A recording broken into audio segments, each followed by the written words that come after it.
Mindset series. I'm your host, Edose Ibadin, and I am joined here by the mental performance coach, Stephen Baker. And Stephen specializes in mindset coaching, specifically for professional poker players. So, Stephen, welcome to the podcast and welcome to the talk. Hey, good to see you, Edose. Yes, thank you so much. Like I said, thank you so much for your time, and thank you so much for being willing to hop in this podcast with me. And I just have a couple questions. So first off, what got you into the mindset coaching field? Like, what got you in it? What piqued your interest? All that jazz. You can give all the background you want.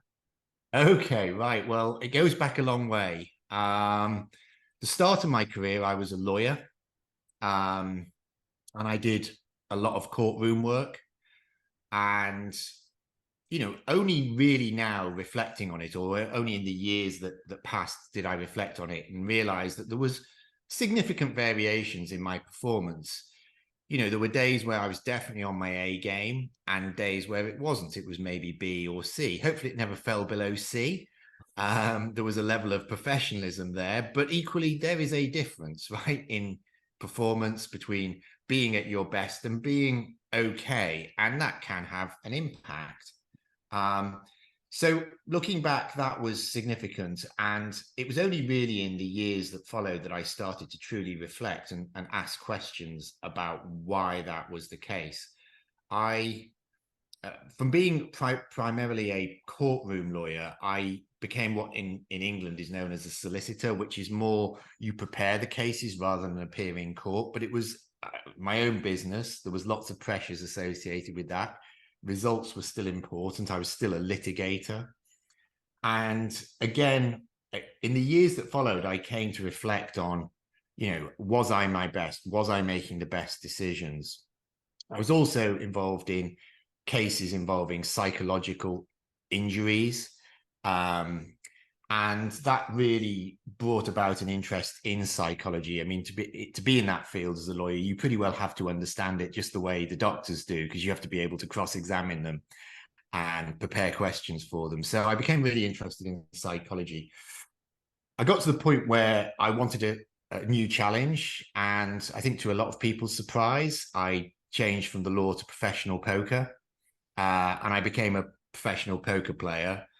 And it was really about a year into that I became really interested in this field, because it's a job which challenges your mindset pretty well like no other, because you can do the right things and still get the wrong results. Yeah. And vice versa for what it's worth. But predominantly, it's a game of skill. And over the long run, it is a game of skill, but there is an element of short-term luck involved. And that kind of messes with the brain.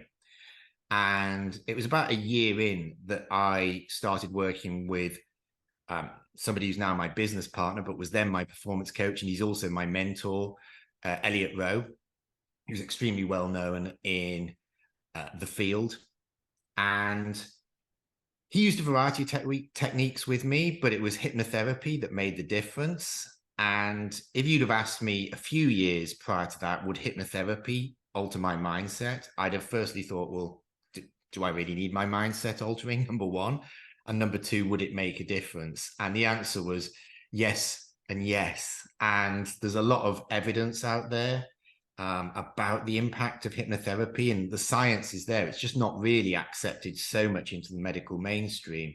But there's a guy called Dr. David Spiegel at Stanford University. He sort of oversaw a big study into this and showed that hypnotherapy made a huge impact on people's mental states, patterns of thinking.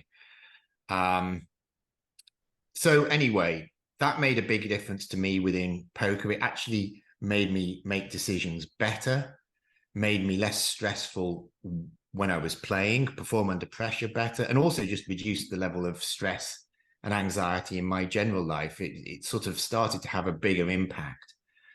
And I got to the point in poker where I was coaching, and I discovered I really loved coaching. And I started to reflect back and thought, I'm really interested in this whole psychology. I'm also love working with people, and as a poker player, it's a fairly lonely career. Most of the time you're there on your own.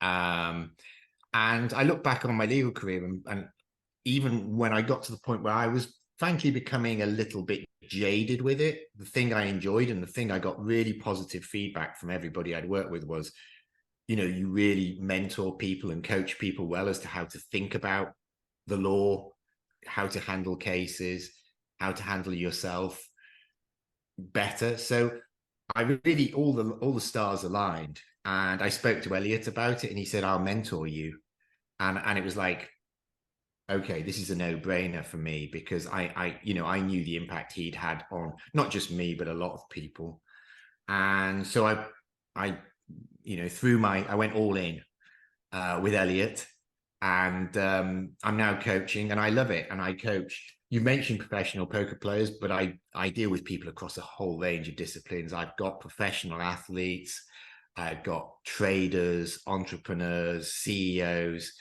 anybody really who has to perform in a competitive or high pressure environment and has to make good decisions, often under pressure. That's effectively what I do. That is so awesome. I mean, even just your story from going into law, then doing professional poker, and then now coaching, not even just professional poker players, but just high performers in general.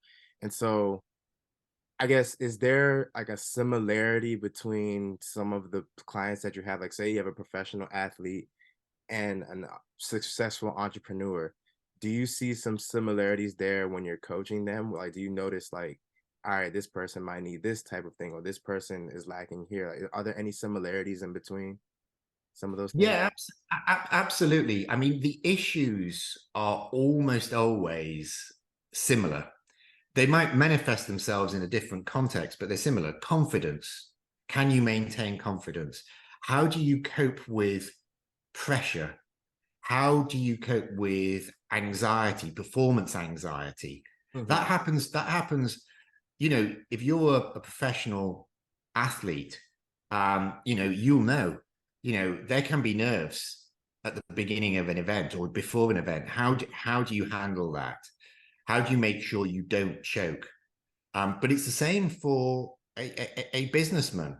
You may go into a meeting or you have to present at in front of an audience. You may have to go into a difficult negotiation. All those issues, confidence, anxiety, performing under pressure, thinking clearly under pressure, not freezing, they all apply. And they apply to the professional poker player, the professional athlete, the entrepreneur, the CEO.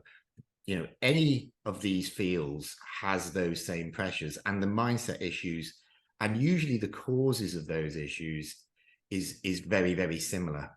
And effectively a lot of the techniques are transferable. So yeah, that there really the issue of mindset and performance foundations applies right across the piece, whether you're, it primarily, as it were, using, in theory, using your body to make a professional living, or whether you're using your mind. The truth of the matter is your mind is always involved in everything. Yeah, for sure. And there's one thing that you mentioned. You talked about transferable, and I 100% agree with that. I do believe that not only skills are transferable, but like the mental is transferable as well. Like me being a professional athlete, there's some things that I've learned about myself in my own mental game that been able to see in other areas of my life where it's like, okay, if I'm anxious about this thing here, I know how to handle that Yeah. because of the mental work that I've done, on the track, on the start line. Like I remember one time I was in grad school and we had a group presentation, and my classmates were extremely nervous. They were just like, "Oh my goodness, I'm so nervous. I don't know what to do." Me, I was cool as can be. I was just like, "All right, I'm not nervous. I've been in a situation like this before where, well, like, I've been in harder situations. Like I've nothing makes me more nervous than being on the start line. So I know if I can handle the nerves on being on the start line, I can handle the nerves of almost anything else in my life, whether it's a presentation, a hard negotiation, a hard conversation. I know I can handle it all just because of the mental skills that I've built, being an athlete myself. And so then my next question for you is, have you personally yourself dealt with performance anxiety, like when you were a poker player, even when you were a lawyer, and then even now as a coach? Like, have you dealt with performance anxiety, and how do you deal with it if you have dealt with it? Yeah, the answer is yes. I dealt with it as a lawyer. I dealt with it. I dealt with it in professional poker, and I wish I'd had the answer is I wish I'd had the coaching I later had and now give myself back in the day. The truth of the matter was, I didn't really reflect on it enough when I was earlier in my career. Look, the truth is, if you're getting through and you're doing okay, it's very easy to sort of say, well, hey, look, this is all right, and maybe some days are good and some days are bad. But do we want to be the best we can be? You know, do we want to say, well, some days it's my A game, some days it's my B game, some days it's my C game?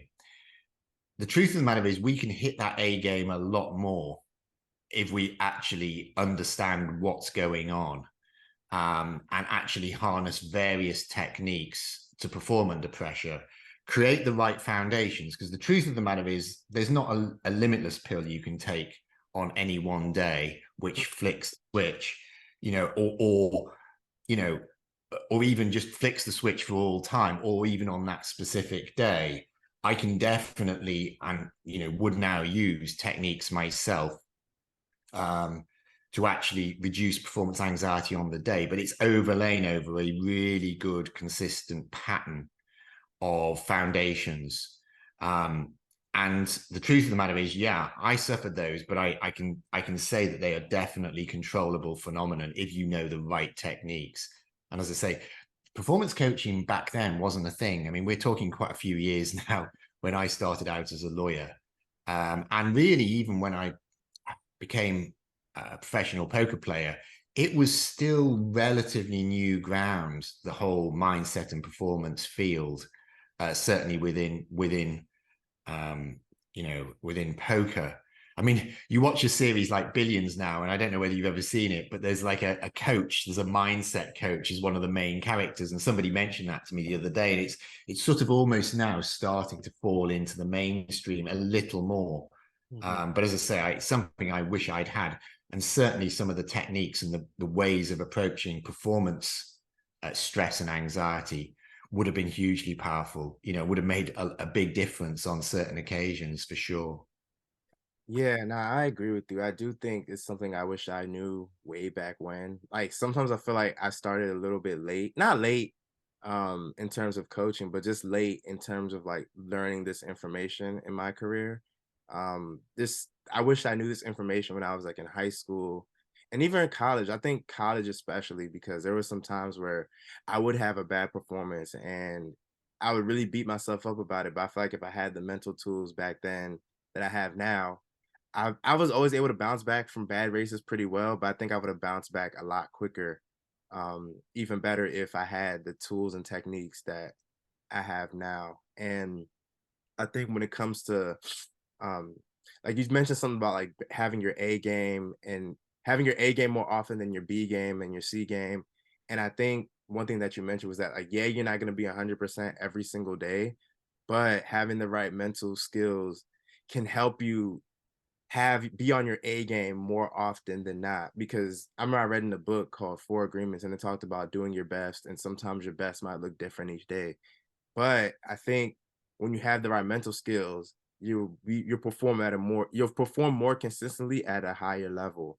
And I think I guess that's the line we're trying to get to. Like we want to perform high, but then also be consistent at that high performance because it's easy, not I'm gonna say easy, but it's easier to perform high one time and then be inconsistent for the rest versus being really consistent throughout. And that's something I see in a lot of track athletes myself, or just athletes in general. They'll have a really good performance and then it's just Wang, dang, what happened the next 2 performances or 3 performances? And Absolutely. then you see how, like, there's some people, they're super talented, they have all the ability in the world, but for some reason, they're mental, they just crumble under pressure. And then there's some people, even they'll have an off day, but their off day is like a really off day versus some people, their off day is like, oh, okay, like kind of what you mentioned how like if I'm at my A game, my off day for me might be, oh, a B game. Where some people, their off day is like a D game, and you're like, what's going on here? Yeah. Like some people perform bad, it's like really bad, and the other people when it's bad, it's like it's not your best, but it's not that bad in comparison. Exactly. You know what Yeah. No, no. I mean, this is absolutely it. You know, and I think, look, I'm going to be honest with you. I didn't even really think too much about how I could manipulate consistent performance at that stage. But what I did do was definitely, if I had a good day, this is going back to my legal career now. So I'm in my 20s. Or certainly, the early part where I'm appearing in court a lot, whereas the latter part I was more in the boardroom kind of guy running cases from a distance. But in that early stage, if I had a good performance, I got a bit of a high from it, definitely. But if I had one which I was disappointed with, it was a big low, and I would be down, down, down on myself. And actually, that's a skill as well. It's not just getting to your A game more often, which is definitely achievable in whatever field you're at, but it's also accepting and forgiving yourself when you do have a B game or a C game day. I mean? Sometimes, as long as you stuck to the process, and even by the way, if you fall off the wagon a little in terms of the process, you've got to just forgive yourself at some point and just get back again. That's the thing. It's how you get back off the floor. But definitely that was a skill. It took me a long time to learn that, like, you're not going to be perfect all the time. Mhm, Not every day is going to be that A game. And some days, even when it's an A game, you're going to lose. mhm, Um, mhm, and that's okay. You've got to have the mental resilience to deal with that, to come back and compete again and again and again. And it's very difficult if you cannot do that. But it's definitely the case that I think probably a part of me at that stage knew I can be better, but I wasn't really thinking enough about how I could be better. And it's only in the years that followed that I started to put the pieces together and say, wait a minute, there is a way of doing it. And then you go off and do some study, mhm. really step back, look at things like the impact. I've already mentioned the impact of the work I did with Elliot. I qualified in flow state psychology with the Flow Genome Project, and they work with some Olympic athletes and Google and the US Navy SEALs, the United Nations, lots of high performers, about how you can achieve that really high performance state again and again and again. And then you start to put together a more coherent structure in your mind as to what it is that helps you perform at a high level much more consistently. Yeah, so there was a lot that you mentioned, but one thing that I really wanted to touch on was where you said when you have low moments, you're like really, really low. And I used to be the same way. I remember when didn't perform well, it felt like the end of the world, and it felt like I suck, like I'm not good anymore. And I just used to, I don't know, it was so bad. Like I used to base my whole season off of like one bad performance, and I'm like, what was I doing? Like just because had one bad race, that doesn't make me a bad runner, or just because you had a bad case doesn't make you a bad lawyer, or just because you had a bad poker match doesn't mean you're a bad poker player. And I think is coming to that realization like, okay, separating a bad moment from the whole personhood. Because a lot of times some people they'll fail at one thing and it's like, oh, I'm a failure. And it's like, no, you just failed at this one thing on this day. That doesn't mean you failed completely. And I think it's some we need to oftentimes look back on the progress that we have made, right? There's times where like if you look back, you're like, okay, more than likely you probably had better performances than you did bad performances. And like you said, it's all about being able to get back up on the wagon and get back up on your feet. Because at the end of the day, you're gonna fail. Failure is inevitable. We're all gonna fail at some Yeah. point. And you have to be able to, keep bouncing back. The most successful people isn't the people who succeeded the most, is because they didn't give up. They were the most gritty. They had the most determination. They kept going. Yeah, they might have pivoted and changed some things around, but they still kept pressing on and kept pushing on. And two, I think also um self-talk is important. I know for me, Anytime I had like a bad performance, I would just tell myself I'm still great, like regardless of whether or not the performance was really bad. I know in my heart of hearts is like, okay, I'm still a great runner at the end of the day. And I have one of my teammates to thank for that because he used to tell me that all the time back in college. I have a bad race, and he's like, "You still great." And like that really stuck with me. It was like now I tell people that too, like you still great, like regardless of how bad your performance was. Like there was a time in my season where this past season I had one of this I probably had the worst race of my professional career ever. And granted, the terrain was terrible, weather was bad, all that stuff was really windy. It was horrible. But I told myself, you know what? I'm still great. There's still season left. And then legit, my following race, I had one of the best races of my career. So it's like just being able to bounce back from that quickly and just having that self-talk. And then another thing too is one thing it's a philosophy I kind of came up with myself was being your biggest fan, being your biggest cheerleader. Because there's a lot of times where, say, you have an NBA player you look at or a sports person, you see some of those fans, man, they're gonna ride or die for that person. And like LeBron James, for example, he can have a terrible game. There's gonna be people who still believe that he had a good game just because they're such big fans of him.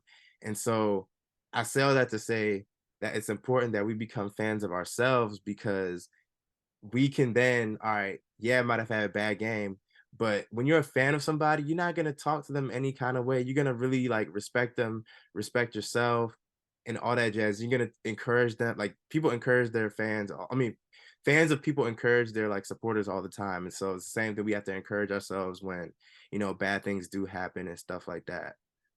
Yeah, definitely. I mean, I 100% agree. I mean, one thing I think a lot of us who are, on a sort of ambitious, hard charging driven program is we don't congratulate ourselves enough. I think it's really important congratulating yourself on your wins. And the wins don't have to be wins in the sense of putting a medal literally around your neck or something like that. The wins are sometimes just staging posts in other people's minds, but it's a good training session.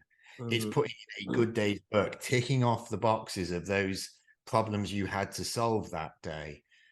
It's really important that as well, that when we do have a bad day, sure, we learn a lesson. But if some days, this is true of a lot of pursuits, you can do everything right and still get the wrong result. This is very true of professional poker. It is a game of probabilities. It's a game of skill, but there is an element of luck in the short term. And Mhm. you can do things right and get a short-term bad result. And it's very easy to come away and start telling yourself that all sorts of stories about I'm not good, I didn't play well, I won't do that again. That may be something technical, which actually was the right move. And a lot of the work I do is making sure people stick to a process, because if the process is correct, you stick to it. So that's really important.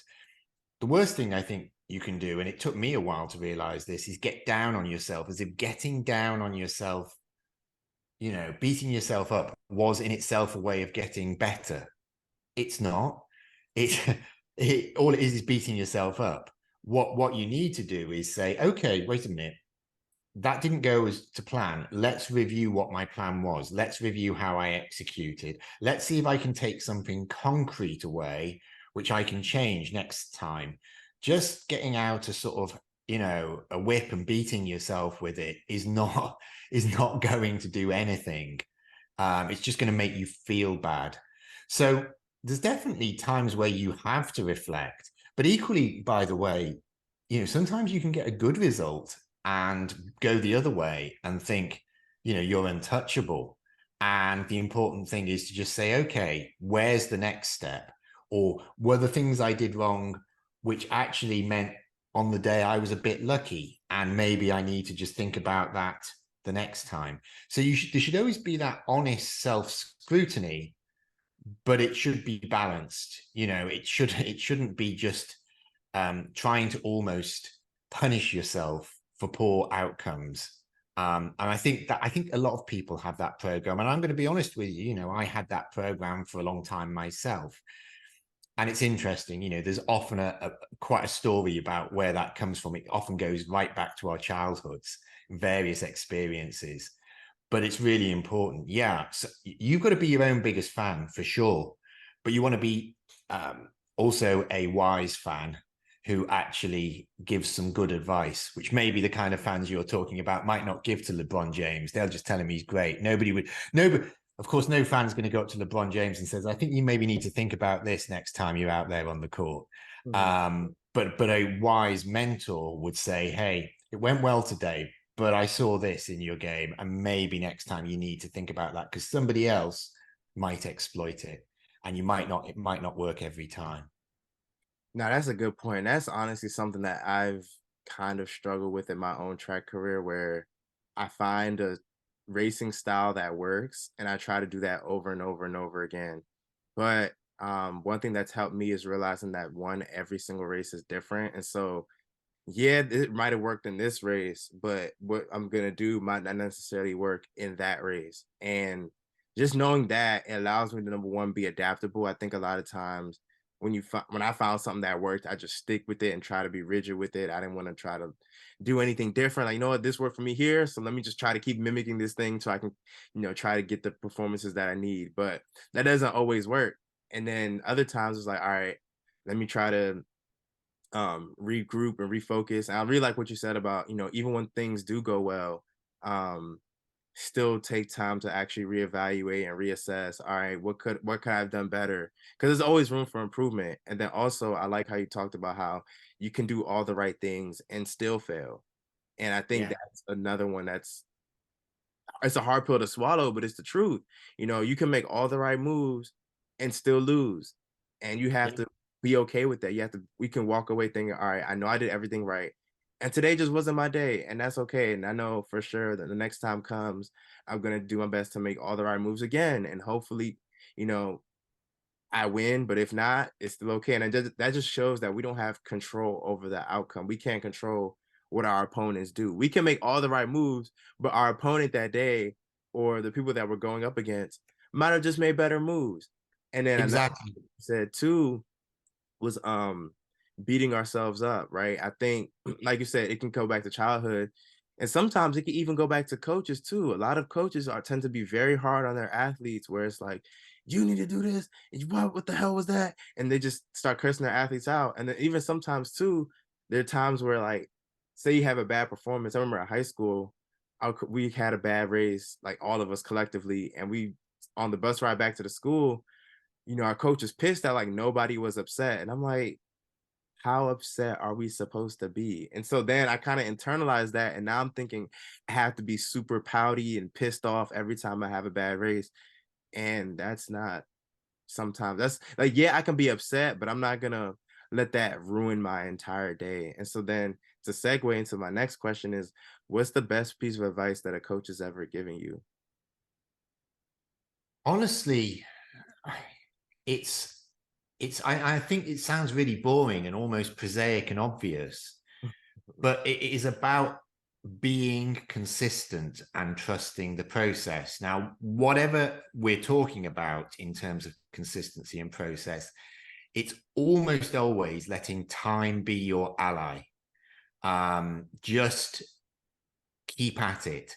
So, in terms of fitness, I mean, a lot of the clients I work with, the foundations I will give to them all before we start getting into the mindset work very specifically and using techniques such as flow states, such as hypnotherapy.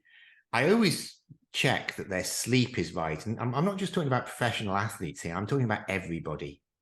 Sleep, nutrition, exercise. Those three things have to be right, but you cannot just get them right in a day or a week. For it to really translate into high performance, it needs to be consistent. And it's the same with the mindset work. Some people, when people come to me, I'll always do a initial chat with them before I take them on as a client. And it's a two-way process. It's not just them assessing whether they want me. I'll assess whether I want them. And one of the things I'm looking for is somebody who has an understanding that this kind of work, including the hypnotherapy, which can be absolutely amazing in terms of shifting performance and mindset and the way you respond under pressure, it is amazing, but you have to understand that it is like coming to a personal trainer. If you come to a personal trainer and you're not fit, and the trainer says, right, I can get you fit. If you say, oh, can you do it in a week? It's just not realistic, you know. And or even if it's like, okay, 3 months, yeah, I can get you fit in 3 months, but guess what will happen after 3 months? You will just go back, back, back, back. And I think a lot of people are looking for magic pills in performance. And the truth of the matter is, consistency is king. Um, and it's trusting the process. There's a phrase, I think the US Navy SEALs use it: slow is smooth, smooth is fast. It is this idea of just building step by step, building your processes, building on your training in whatever way, and eventually it will bring the results. And I think, you know, it's very easy to hop from one thing to another, looking for the magic solution. And, you know, again, I'm a coach now. I've had enough time to observe everything, other people, studies, but also honestly my own performance. And I definitely, for a while in poker, where I was desperate to succeed and succeed quickly, I was hopping from one idea to the other, and I changed my daily schedule and I changed all of the hacks I'd use to try and get better. So I was doing good things, but I was not necessarily being as consistent with any one of those things as I needed to be to actually really get the benefit.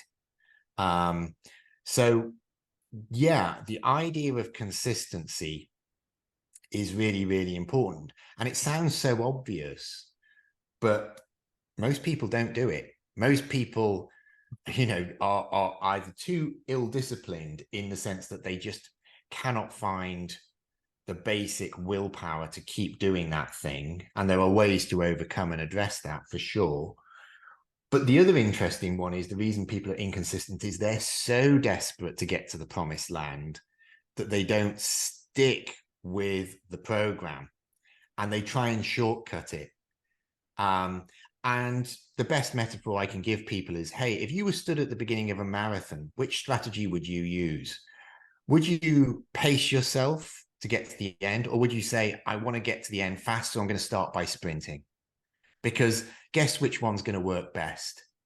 You know, you've got to accept that in pretty well all the pursuits I work with, you are in a long-term game. You may have short-term immediate competitions, pressure points, but you are in a long-term game.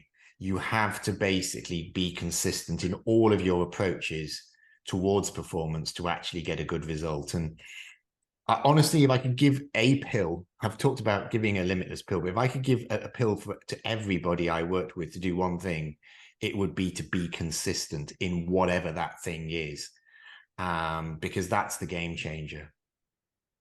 Wow, you touched on a lot. And the first thing I want to say is I think consistency is one of those things that everybody can do. I do at the same time think it's a talent as well. And what I mean by that is consistency definitely comes easier to a lot of other people, to some people than other people. I think of myself for an example, and I wouldn't necessarily look at myself as the most naturally gifted, talented track athlete, but one thing I can say that a gift that I do have is consistency. Even just my ability to be able to show up day in and day out and just get the work done. And then two, my performances match that. Like there's been seasons where I've run the same times consistently for the whole season, or just floated around the same times, and just having that skill of consistency can definitely breed breakthrough. And then two, you talked about trusting the process, and this is a phrase that I love a lot. Just learning how to trust the process. And I've realized that when you're able to trust and love the process, you don't really have to worry about failing, because number one, there's many people who don't trust the process. So you're gonna get way ahead of those people who don't trust the process. And then two, you know that, all right, the outcome isn't in my control. And you spend the most time in the process anyway. So it's important that you learn to get consistent in the process and knowing that there's no quick fix or a limitless pill that you can take. And it's just work. It's going to take hard work. It's going to take work at whatever it is you're doing. Even to get the mental skills right, it's going to take work. And just knowing that it's like, all right, I'm in this for a long haul. Like you said, it's a long game. And if you're willing to play the long game, then that is what's going to separate you from the high performer, being a high performer versus not being a high performer. And too many people on this earth want, that quick fix. They want the easy way out. And even then you see it, like there's people who do a quick fix of something and then they'll revert back to their old ways just because they didn't build that habit of consistency or just build that foundation as a whole. Yeah, absolutely. I mean, I see this. I mean, this is a common one actually with a lot of the, people at the beginning, okay, of their poker careers. Let me just take that example. And a lot of them are young, single, and they basically say, right, okay, my plan is I'm going to work like crazy for 5 years, make the money, get to the top of the mountain, and then I'm kind of set. The truth of the matter is, it doesn't work that way. Um, Number one, you will probably, so it's not even a lazy program, but in a way, they're not prepared to accept that it's a truly long-term game they're playing. And that in a way is another route to laziness in a way. They're just saying, I'm not prepared to wait 10 years, 15 years, 20 years. And by the way, that wait hopefully won't be zero income. It will be making decent money. But what they really want is to have, the riches, the fame, the fortune in 5 years. And what they think is, it comes back to the marathon metaphor. They want to run the marathon by sprinting from the start line. They want to get that marathon finished in 15 minutes.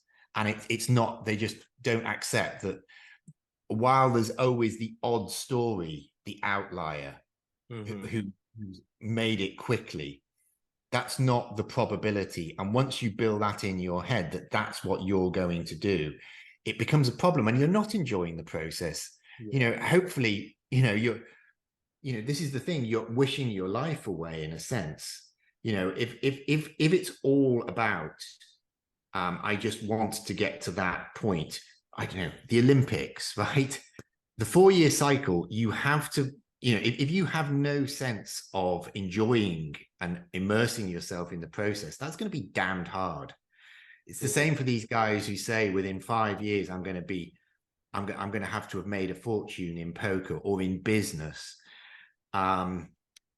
It's just not going to work out that way. You have to understand that sometimes getting to where you want takes a bit longer, and you might as well buckle up and enjoy what you're doing along the route.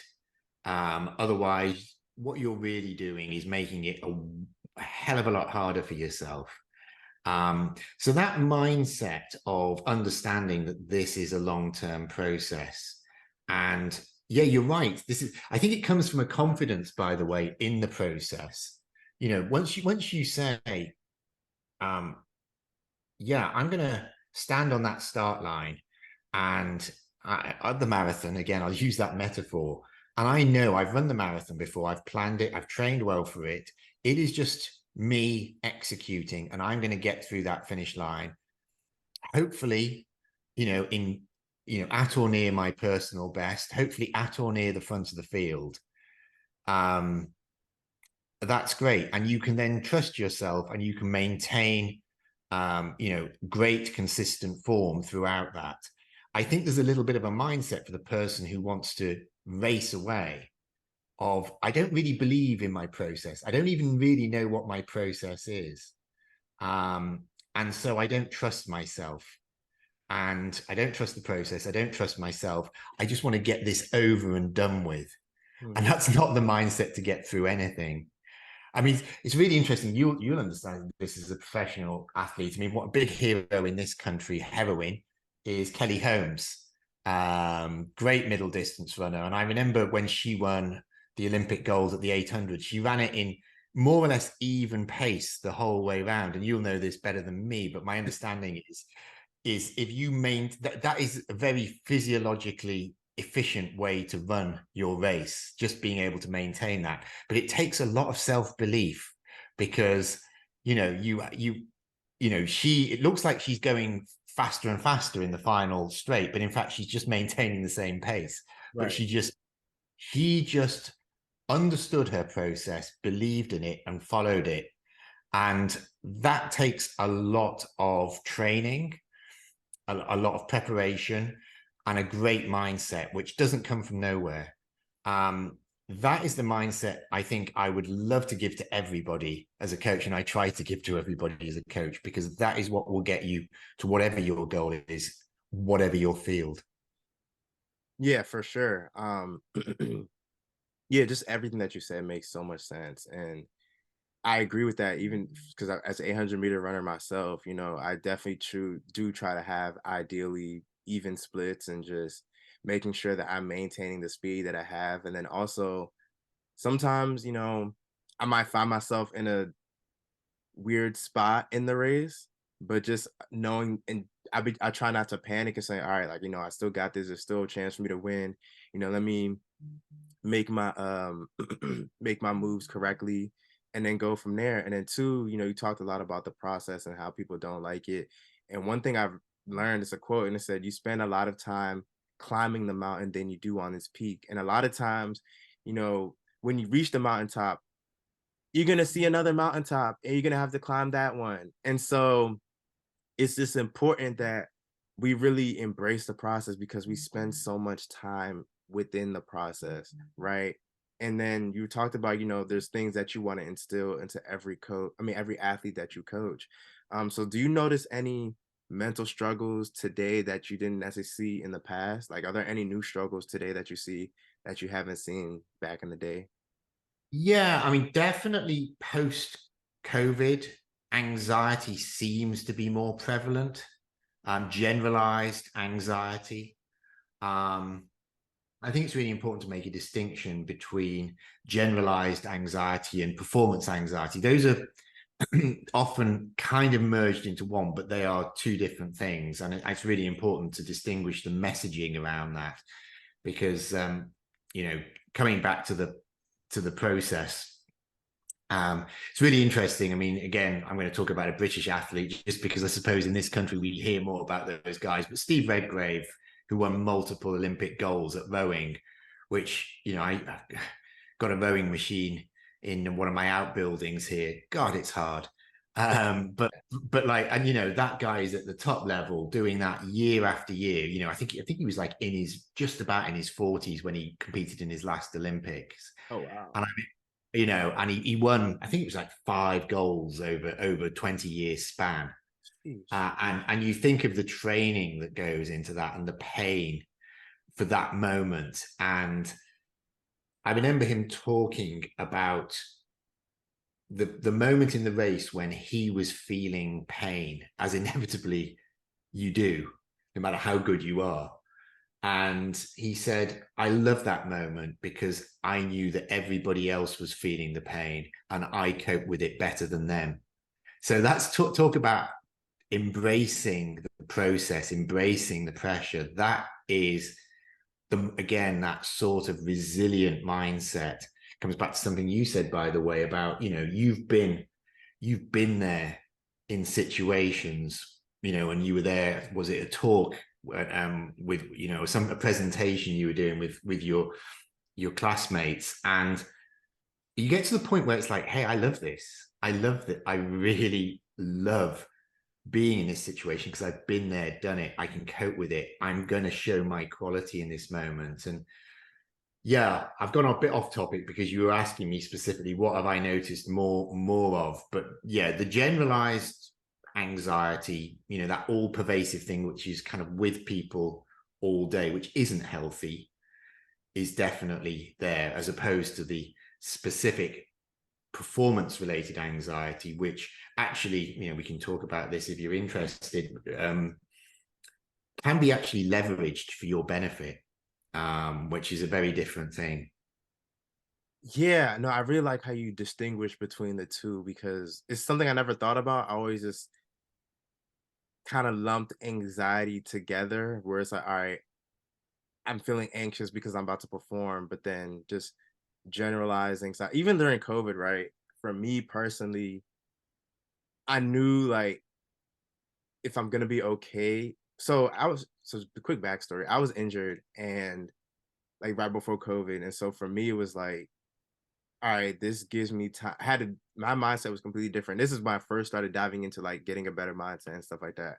And when it first happened, when everything got shut down, it was just I'm just thinking to myself, okay, I have enough time to get back right. And while a lot of people are like, oh, I'm unmotivated, I don't feel like doing anything. For me, it's just like, all right, I'm gonna get back right. I'm gonna get back right. I'm gonna get back right. Cause I couldn't run pretty much that whole the months leading up to COVID. And so now that I'm able to run, I'm just extremely grateful that I can run, regardless of yeah, it's not an ideal situation, but I'm just happy to run. Like I'm just happy to run again. And so I think just having some of those mindset shifts and just knowing that okay, performance anxiety is always going to be there, but it's just a matter of how well can you manage it. And even Yeah. some of the generalized anxiety too, how can you manage that? A lot of people they feel anxiety and they just crumble under the pressure and it's like you don't always have to crumble every time you're feeling anxious about something. Sometimes you can lean into it and still act even in the midst of your anxiety. And the thing is, and what's so funny is that when you do perform, the anxiety goes away 90%, 95% of the time. I know for me, my heart could be beating super fast. When that gun goes off, I'm not anxious no more. I'm just in the zone, in my flow, trying to perform to the best of my ability. And so I think a lot of times anxiety can cripple people, but yet at the same time, going the thing that are anxious of, just doing that thing is sometimes the key to them freeing them from that anxiety. Absolutely. I mean, look, there's obviously it's well known this idea, and it's very associated with professional sport of choking under pressure. There's a huge, probably one of the best studies, and I think it's a really good study, and there's been multiple iterations of it. Is free throws in the NBA and the women's NBA. Because of course the free throw is one of those beautiful control tests because it's effectively an action where nobody can interfere. It's you, the ball, the hoop, and your mind. And it's been found that in the final 20 seconds of a game where basically the outcome of the game is likely to depend on the outcome of the free throws, then the failure rate increases very statistically significantly. So there is real evidence that professional athletes will start to choke more under pressure, but there is an antidote to that. And this is something I work on clients with at a conscious level and a subconscious level. The conscious level work is this: it's really important to understand. Probably a lot of mental game coaches and even just general coaches have for years used the idea of saying to the athlete, I'm not nervous, I'm excited. And that's not bullshit. It's actually, as it turns out, without probably a lot of people who've given that advice to reframe it that way, it turns out to be true. There's been tests done in recent years on flow states, and it's been found that in the opening seconds of flow states, there is autonomic arousal. In other words, that feeling we often feel of fear, a little bit of stress, a little bit of anxiety, that actually is a prelude, if you can channel it correctly, if into a flow state. In other words, the highest performance state. In other words, what's happening there is this: your brain is recognizing this is important. And we want our brain to recognize this is important. We want to be, to put it in non-scientific terms, up for it.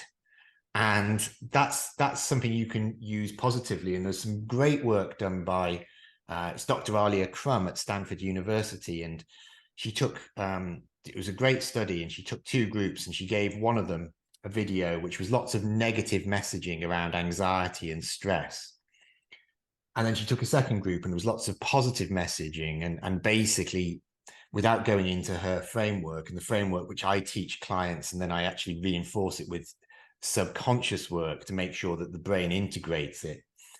But the framework she gave to the second group was your brain sending you a message that this is when when you feel that little bit of stress and anxiety in pressure situations, your brain's sending you a message. It's important.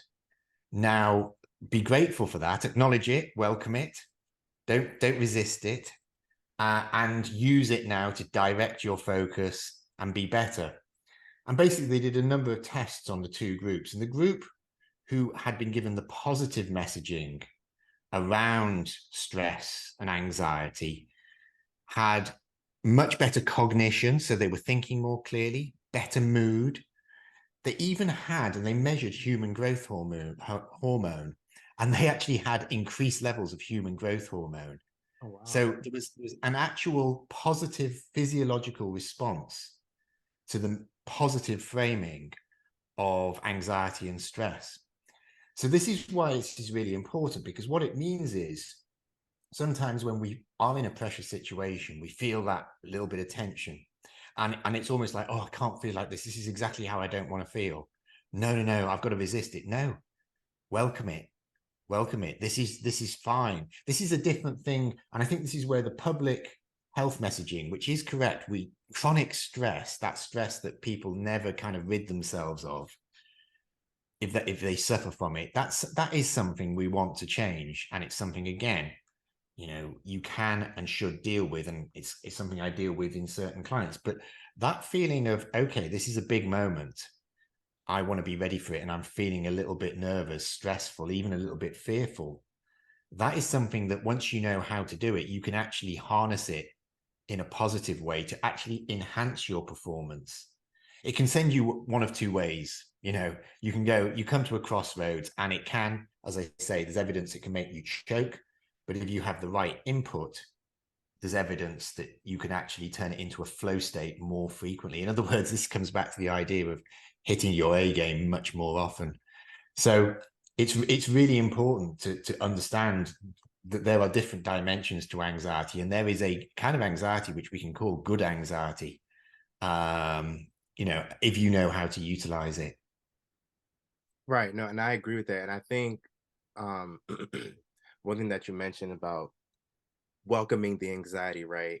I know for me, one thing I when I am feeling anxious on race day, one thing I always tell myself is I am feeling nervous. I admit that immediately. And knowing that is like, okay, I'm feeling nervous, but there's still an opportunity for me to still perform at a high level and kill it. And so it's just realizing that, okay, yes, the anxiety is there or the nerves are there, but at the same time, there's still an opportunity for me to just, kill it and do what I do best. And so just admitting that to myself and welcoming that anxiety, like you said, and welcoming those nerves, um, just lean into it. And I think sometimes when we resist it, then we might even perform worse because we're trying to resist it. Like, granted, yeah, you don't want to have like there's some people who might be extremely nervous and they might do things in a way because I know some people they'll like throw up before races and stuff like that because they're that nervous and stuff. And it's like, whoa. But sometimes just embracing that and just knowing that, okay, yeah, I feel this way and still, you know, I'm gonna perform in the midst of me feeling like this. That's really all it is. At the end of the even the highest of the highest performers, they still get nervous, they're still anxious. Athletes ask me all the time, do you get performance anxiety? Do you get nervous before your races? And my answer will always be yes. Regardless of whether you see me run a super fast time, I was always nervous before the race, but it's just a matter of how I deal with it and how I welcome it. And so to conclude and wrap up, what is one piece of advice that you would give to someone listening to this? Well, you may say I'm biased, but I would say get performance coaching if you're in any high performance field, competitive field. I have to say, I wish there was such a thing at the beginning of my career. Maybe there was somebody out there. I have to tell you, it's long enough ago that the internet was not a thing. So finding that person would have been quite the challenge. I think a lot of people focus their efforts on becoming technically better. And what the technical work will do will get you to the ability to bring an A game, to bring an A game. But what people don't accept or understand is that part of high performance is being able to reproduce that time and time again. And that's not just technical work and technical knowledge. It's also about having the right performance and mindset foundations, which mean, you know, you can cope with the difficult moments. We've touched on some of the ideas of the challenging moments when things don't go well, that you can make sure that you do produce your best more often.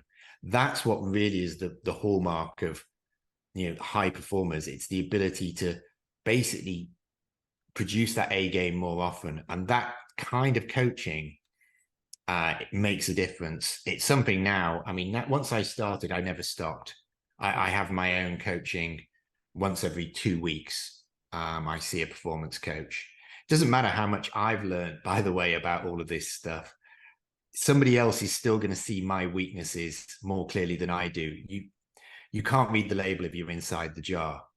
And, you The know, word.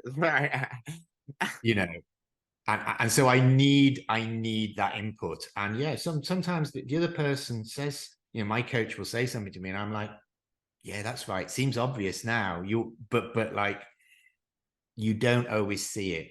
And I've benefited hugely from it. And as I say, I'm not one for regrets, but you know, again, if I could change one thing, I wish I'd had this, you know, 20 years ago. It would have made a heck of a difference. Actually, more like 30 these days. But yeah, that would be my advice. So you may call me a little biased in that, but I would say that would be one thing. Yeah, I think other than that, I would just say start with your vision. I would say to everybody, just clarify your vision. Vision is what's going to drive you through the difficult moments. We talked about consistency. It's a lot harder to be consistent if you're not really aligned with what you truly want to do. And again, this isn't just woo-woo generalized advice. Anybody in any doubts, read something like Angela Duckworth's Grit. She talks about the sense of purpose. Stephen Kotler's Art of the Impossible, about flow states. But the first thing he says is have a vision. Have a vision, because that will be what drives you through the difficult moments, which will, you know, be what they call the struggle phase of the flow cycle. That enables you to get into flow states and to get towards your goal. But if you're not really clear about what you want to do, then you're going to hit a roadblock somewhere. So I would start with that. That one's for free. The other one, I know, costs money. But I'd say both of those pieces of advice would have helped, or both those things would have helped me at an earlier stage for sure. Wow, that was great pieces of advice. Not only did you give us one piece, but you gave us two. And I just want to say thank you so much for, joining me on this podcast. I really do appreciate it. And, I'm looking forward to talking to you again soon. That's great. Well, really good. Thank you so much. I really enjoyed being here. Great chat.